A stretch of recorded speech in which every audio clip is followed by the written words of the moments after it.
السلام علیکم. CGTN اردو کے پروگرام ٹاپ ویو میں آپ کا خیر مقدم ہے. میں ہوں تصور زمان بابر. آج کی مہمان شخصیت بین الاقوامی تعلقات، علاقائی سیاست اور پھر عالمی طاقتوں کی حکمت عملیوں پر گہری نظر رکھتے ہیں. آپ صدر ہیں انسٹیٹیوٹ آف ریجنل اسٹڈیز کے جناب سفارتکار جوہر سلیم. سر خوش آمدید کہیں گے ٹاپ ویو میں. السلام علیکم. جی پلیزر. سر آج ہم آپ سے گفتگو کرنا چاہیں گے مشرق وسطیٰ کی موجودہ صورتحال کے حوالے سے. کشیدگی بڑھتی چلی جا رہی ہے، عالمی برادری کے اس حوالے سے کیا ذمہ داری ہے، لیکن سب سے پہلے اگر ہم اس کا جیو پولیٹیکل تناظر، یہ جو تاریخی پس منظر ہے وہ سمجھ لیں. اسرائیل نے حملہ کیا ہے ایران پر، ایران نے رد عمل دیا ہے، کیا کہی گئے ذمہ ہے؟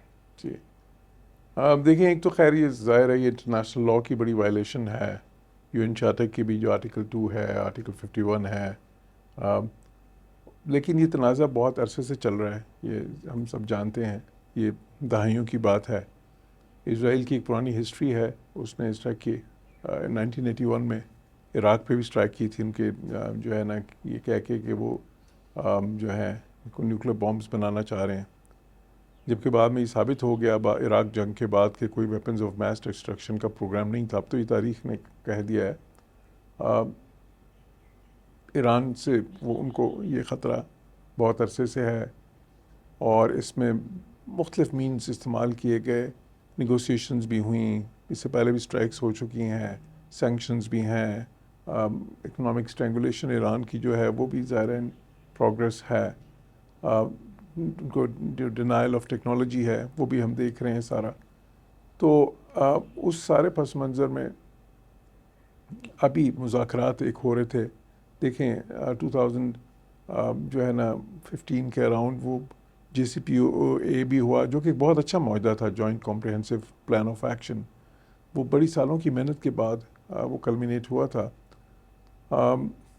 جس کے تحت ایران نے وہ ساری پابندیاں مان لی تھیں جو وہ چاہتے تھے، ریسٹرکشنز، اور اس کے بدلے میں سینکشنز گریجولی لفٹ ہو جانی تھی.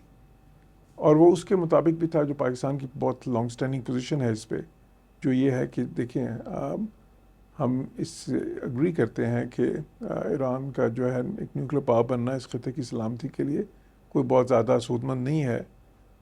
خود ایران بھی یہی کہتا ہے. ایران نے کبھی یہ نہیں کہا کہ وہ نیوکلیر پاور بننا چاہتے ہیں، بلکہ جو ان کے سپریم لیڈر ہیں علی خامنائی، ان کا تو ایک ایڈکٹ ہے، ایک فتویٰ ہے کہ جی یہ نیوکلیر بامب غیر اسلامی ہے. ان کا اپنا یہ ہے، اور اس کے بعد انہوں نے کہا کہ ہم نہیں یہ بنائیں گے کیونکہ یہ غیر اسلامک ہے.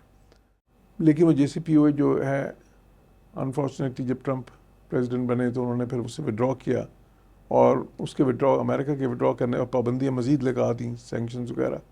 تو وہ سارا جو ہے وہ پھر انفیکٹو ہو گیا ایونچولی. وہ لٹرلی، حالانکہ اس کو بڑی کوشش کی یورپ نے اس کو بچانے کی. یورپین کنٹریز نے کہا کہ ہم اب بھی اس پہ قائم ہیں، لیکن ظاہر ہے امریکہ کی حمایت کے بغیر اور ان کے نکلنے سے وہ پریکٹیکلی ختم ہو گیا. ابھی امریکہ نے 2 مہینے پہلے ان کو ایک الٹیمیٹم دیا پریزیڈنٹ ٹرمپ نے کہ جی آپ یہ نیگوشیٹ کریں 60 دن کے اندر، اگر آپ نے نہیں رسپونڈ کیا تو پھر ہم جو ہے امریکہ جو ہے وہ آپ کے خلاف جو ہے دوسرا ایکشن لے گا، جس کا مطلب وہی اسٹرائکس تھا. ابھی وہ مذاکرات چل ہی رہے تھے تو ہم نے دیکھا کہ اسرائیل نے اسٹرائکس کر دی. تو ایک قسم کا اور اس مذاکرات سے پھر ایران وڈرا ہو گیا. ابھی 6واں راؤنڈ شروع ہونا تھا اس سے، ابھی جو منڈے گزرا ہے اس کو تو سارا سکٹل کر دیا. وہ ظاہر اس کو سبوٹاژ کیا انہوں نے. اب اس کے جو ہے ابھی وہاں پہ جو اس وقت ہو رہا ہے، ظاہر ہے کہ وہ ایک دوسرے پہ شدید ترین حملے ہو رہے ہیں. لیکن یہ ساری جو وارفیئر ہے یہ ایریل ہی ہو سکتی ہے، کیونکہ یہ دونوں ملک ایک دوسرے سے 1600 میل دور ہیں. تو کوئی گراؤنڈ والی وہ جو ہے نا کوئی کارروائیاں تو ہو نہیں سکتی. تو اس میں جو کچھ بھی ہے وہ ایریل راؤٹ بھی ہے، نہ نیوی سے بھی نہیں ہو سکتا، کیونکہ نیول جو ہے دونوں کی ظاہر ہے اگین فاصلہ کافی ہے بیچ میں. پھر امریکہ کے بحری بیڑا جو ہے ان کی بیسز ہیں، سب کچھ. جو ایریل راؤٹ ہے اس میں اسرائیل کو ایک واضح برتری حاصل ہے، کیونکہ اسرائیل کے پاس دنیا کے سب سے سوفسٹیکیٹڈ ایئر کرافٹس ہیں. F-35 ہیں ان کے پاس، جو اسٹیلتھ 5th جنریشن پلین ہے. اور اس کے بعد جو ہے ان کے پاس F-15 جو ہیں، F-16 جو ہیں لیٹسٹ جنریشن کے ہیں ان کے پاس، کیونکہ اس میں ڈفرینٹ جنریشنز ہیں ان ایئر کرافٹس میں. تو ان کے پاس جو اینٹی ایئر ڈیفنس، جو anti ballistic missile defence systems ہیں وہ بھی دنیا کے جدید ترین ہیں. 3 لیئرڈ سسٹم ہے ان کے پاس. جس کے ایک ایلیمنٹ ہے آئرن ڈوم، دوسرا ہے ڈیوڈ سلنگ، تیسرا ہے ایرو 3 میزلز. تو اس میں کوئی 80 سے 90% جو ہے نا وہ جو بھی ان پہ پھینکے جاتے ہیں میزلز ہوں یا ڈرونز ہوں یا کوئی اور پروجیکٹائلز ہوں راکٹ جیسے، وہ اس کو انٹرسیپٹ کر لیتے ہیں. بس صاحب اس کے باوجود اسرائیل انحصار امریکہ پہ ہی کرتا ہے اور بالکل ابھی توقعات وابستہ کیے ہوئے اس جنگ میں. دیکھیں بالکل ویسے ہے کہ اس کی وجوہات ہیں. اس کی وجوہات یہ ہیں کہ ایک تو یہ دیکھیں کہ ان کے پاس یہ ساری ٹیکنالوجیز موجود ہیں، لیکن یہ ساری ٹیکنالوجیز زیادہ تر جو ہیں امریکہ کی ہی ٹیکنالوجیز ہیں. یہ ایئرکرافٹ بھی امریکہ ہی نہیں دی، ان کی ساری تو ڈیفینس ہی امریکہ پہ بیسڈ ہے. اور امریکہ کے ساتھ ان کے تعلقات کچھ اس قسم کے ہیں کہ جس میں امریکہ کہتا ہے کہ اسرائیل کی سیکیورٹی جو ہے وہ ہماری فارن پالیسی کا کارنر سٹون ہے، ہماری فارن پالیسی کا ایک بنیادی کلیہ ہے. تو وہ تو ہے، لیکن اگر انہوں نے اس میں لیٹ سے ان کو ابھی بھی جو امریکن سے کیپیسٹی چاہیے نا، اور بھی وہ کیا ہے، مثال کے طور پہ امریکہ کے پاس B-2 بامبرز ہیں. B-2 بامبرز جو ہیں وہ جس کو کہتے ہیں نا بنکر بسٹر بامبس، وہ بامبس جو بہت نیچے تک جا کے وہ تباہ کر سکتے ہیں بنکرز، وہ ان کے پاس نہیں ہے اسرائیلیز کے پاس. کیونکہ اور اس کی ان کو ضرورت بھی اس لیے ہے کیونکہ جو نیوکلیر انسٹالیشنز ہیں، یہ جو میزل سائٹس ہیں، ابھی دیکھیں ایران نے ایک ریلیز بھی کیا اپنا میزل سائٹ کا، تو بہت ہی زمین دوز ہیں وہ. تو اس میں یہ جو نارمل بامبس ہیں، یہ جس طرح کہ وہ پھینک رہے ہیں، وہ اتنا زیادہ اس پہ کوئی اثر نہیں کریں گے. اس کے لیے ان کو امریکہ کی ڈائریکٹ مدد کی بھی ضرورت ہے. اس لیے ان کی کوشش یہ ہے کہ امریکہ اس میں انوالو ہو جائے. اس کے لیے کئی چیزیں وہ کر رہے ہیں. ایک تو یہ ہے کہ اس کو سسٹین کر رہے ہیں. پھر دیکھیں اسرائیل کی جو آبادی ہے، جو ان کی نان عرب آبادی ہے، ٹوٹل آبادی ان کی 90 لاکھ ہے، اس میں 70 لاکھ نان عرب ہیں، باقی تو وہ ہے نا جن کو انہوں نے محکوم کیا ہوا ہے. تو وہ جو 70 لاکھ ہیں اس میں سے 10%، 7 لاکھ تو امریکن سٹیزنز ہیں. تو وہ 10% آبادی اسرائیل کی جو ہے وہ امریکن سٹیزنز ہیں. تو اس لیے اگر یہ کیجولٹیز جہاں جو ہو رہی ہیں اسرائیل میں، اس میں وہ کیجولٹیز کچھ امریکن سٹیزنز کی بھی ہو سکتی ہیں. ظاہر ہے کہ اگر ہر 10واں شخص وہاں پہ امریکن سٹیزن ہے تو اس میں پھر امریکہ کے بیچ میں انوالو ہونے کا چانس بڑھ جاتا ہے. یا پھر اگر ایران نے کسی بیس پہ اٹیک کر دیا امریکہ کی جو ہے نا، کیونکہ یہ بھی ان کی ایک رینج آف آپشنز ہے، جو میں سمجھتا ہوں ان کی کوئی رینج آف آپشنز بہت زیادہ اچھی نہیں ہے، بڑی خطرناک ہے. آپ نے صاحب امریکہ کے کردار پہ واضح نقطہ نظر پیش کیا ہے. خطے کی ایک بہت بڑی طاقت چین بھی ہے. عالمی امن کے لیے ان کی کوششیں، اور خاص طور پہ پریزیڈنٹ شی جن پنگ کا ایک انیشیٹو ہے گلوبل سیکورٹی انیشیٹو. آپ سمجھتے ہیں اس انیشیٹو اور چین کی کاوشوں سے خطے میں امن کی کوششوں کو کامیاب کیا جا سکتا ہے؟ جی بالکل. دیکھیں چین کا ایک اہم رول ہے دنیا میں. چین ایک بہت بڑی پاور ہے، اور یہ سارے انیشیٹو جو ہیں ان کے BRI ہو گیا یا یہ سیکورٹی انیشیٹو ہو گیا، اسی طرح ان کے کئی اور انیشیٹو بھی ہیں. Global development global initiative GDI ہے، گلوبل سویلائزیشن انیشیٹو ہے. بالکل آپ نے صحیح کہا. یہ سارے ایک اچھا ہے کیونکہ وہ دنیا کو لے کے جانا چاہتے ہیں ایک کنیکٹیوٹی کی طرف، پیس کی طرف. اب اس میں دیکھیں اس سچویشن میں جو اینالسٹ دیکھ رہے ہیں نا، وہ یہ بھی دیکھ رہے ہیں کہ ایران جو ہے اس کے تعلقات چین کے ساتھ بہت گہرے ہیں، رشیا کے ساتھ بھی بہت گہرے ہیں. چین کے ساتھ دیکھیں نا، وہ $400 بلین کی سرمایہ کاری کی بات ہو رہی تھی. پھر ایران کا آدھا تیل جو ہے وہ چائنا خریدتا ہے. سینکشنز کی وجہ سے ایران کو بہت ہی کم ممالک کو سہولت ہے تیل بیچنے کی. جی. تو پھر رشیا کے ساتھ ان کے تعلقات بہت ہی گہرے ہیں. اب ایران اور یہ جو چائنا اور رشیا جو ہے نا، جن کا آپس میں بہت ہی گہرا تعلق ہے اس وقت، ایک نو لمٹس جو ہے پارٹنرشپ ہے. اسرائیلیز تو کہہ چکے ہیں، مغربی طاقتیں بھی کہتی ہیں کہ جی ہمارا ایونچوئل آبجیکٹیو جو ہے وہ تو ہم یہ چاہتے ہیں کہ کسی طرح رجیم چینج ہو وہاں پہ ایران میں، کوئی وہ ان کے نزدیک ماڈریٹ رجیم آ جائے. تو اب جو ہے نا لائک چائنا اور رشیا تو رجیم چینج کے حق میں نہیں ہے. ان کی تو یہ لانگ سٹینڈنگ پالیسی ہے کہ جو ملکوں کے اندرونی معاملات ہیں وہ ان کے اپنے ہوتے ہیں. تو اس صورت میں ایک میرا خیال ہے جو چین کا کردار ہے اور رشیا کا کردار ہے وہ اور بھی بڑھ جاتا ہے. ایک تو سفارتی ہے، ٹھیک ہے نا، ان کا سفارتی کلاؤٹ ہے چائنا کا اور رشیا کا، دونوں پرماننٹ ممبرز ہیں یونائٹڈ نیشن سیکورٹی کاؤنسل کے. پھر دونوں، چائنا تو دنیا کی سیکنڈ لارجسٹ جو اکنامک پاور ہے. پھر اس کے علاوہ بھی اگر ڈیفنس کے حساب سے دیکھیں تو چائنا اور رشیا دنیا کی امریکہ کے بعد سب سے بڑی طاقتیں ہیں. تو ان کا ایک ویٹ ہے. اب یہ ویٹ وہ یوز کریں گے بالکل اس چیز کے لیے کہ یہ جنگ ختم کی جائے. یہ جو ہے مسئلہ پیسفل ڈائلاگ کے تھرو حل ہو. اس سلسلے میں آپ نے دیکھا ٹرمپ کی اور پیوٹن کی بات بھی ہوئی آپس میں, جس میں ٹرمپ نے کہا کہ ٹھیک ہے آپ ثالثی کریں.